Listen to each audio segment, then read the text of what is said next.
Trump ఇంతకుముందు కూడా చెప్పాడు, ఇరాన్ అమెరికా యుద్ధం మొదలైనప్పుడే ఈ యుద్ధం మాకు ఇష్టం లేదు అని జర్మనీతో పాటు నాటో దేశాలన్నీ కూడా చాలా వరకు, అంటే ముఖ్యంగా యూరోప్ దేశాలన్నీ కూడా విమర్శించాయి. అప్పుడే ట్రంప్ ఏమన్నాడు, జర్మనీలో ఉన్నటువంటి మా సైనికులు ఉపసంహరించుకుంటాము, నాటోకి అవసరం వచ్చినప్పుడు మేము సహాయం చేస్తున్నాము, కానీ మాకు సహాయం కావాల్సి వచ్చినప్పుడు నాటో చేతులు ఎత్తేస్తుంది, కాబట్టి మాకు ఇప్పుడు ఈ యొక్క నాటో అవసరం లేదు.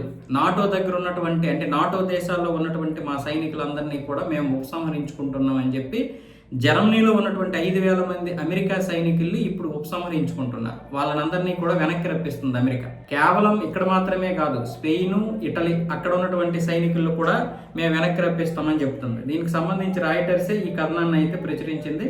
ఇటలీలో 12,662 మంది, స్పెయిన్లో 3,814 మంది, అలాగే జర్మనీలో ఉన్నటువంటి 36,436 మందిలో ప్రస్తుతానికి 5,000 మంది అయితే ఇప్పుడు అమెరికా వచ్చేస్తున్నారు. మిగతా వాళ్ళు ఏమొచ్చేసి 6 నుంచి 12 నెలల లోపు వాళ్ళందరినీ కూడా వెనక్కి రప్పించే ప్రయత్నం అయితే అమెరికా చేస్తున్నట్టుగా రాయిటర్స్ అయితే చెప్తోంది. అంటే నాటో దేశాలు మాకు అవసరం లేదు, నాటో నుంచి మేము బయటకు వచ్చేస్తామని కూడా అమెరికా చెప్పిన దానికి ఇప్పుడు ట్రంప్ పావులు కదుపుతున్నాడు. అలాగే వైట్ హౌస్ కూడా ఇప్పుడు ట్రంప్కి తానా అంటే తందానన్న విధంగా అనేది ఉంది. మామూలుగానే ట్రంప్కి వీళ్ళందరూ సపోర్ట్, వైట్ హౌస్లో ఉన్నటువంటి అధికారులు. అలాంటిది ఇప్పుడు నాటో దేశాలు ఏవి కూడా ఈ యుద్ధంలో సపోర్ట్ చేయకపోవడం అనేది, ఈ యుద్ధంలోనే కాదు, ఇంతకుముందు అక్కడ వెనిజులాలో ఉన్నటువంటి అధ్యక్షుడిని అరెస్ట్ చేసినప్పుడు ఆ సమయంలో కూడా నాటో దేశాలు సహకారం చేయలేదు.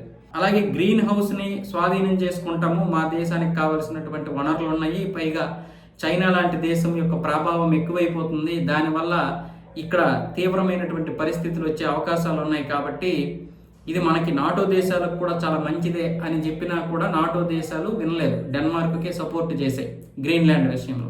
అవన్నీ కూడా మనసులో పెట్టుకున్నటువంటి వైట్ హౌస్ అధికారులు, ట్రంప్ ఇప్పుడు ఈ విధమైనటువంటి నిర్ణయం తీసుకుంటే ట్రంప్కి మరి వాళ్ళందరూ కూడా సపోర్ట్ చేస్తారు. వైట్ హౌస్ అధికారులు మీరే చూస్తున్నారు కదా, నాటో దేశాల వల్ల మనకేంటి ఉపయోగము అని ట్రంప్ చెప్తాడు, వాళ్ళు కూడా కరెక్టే అంటారు.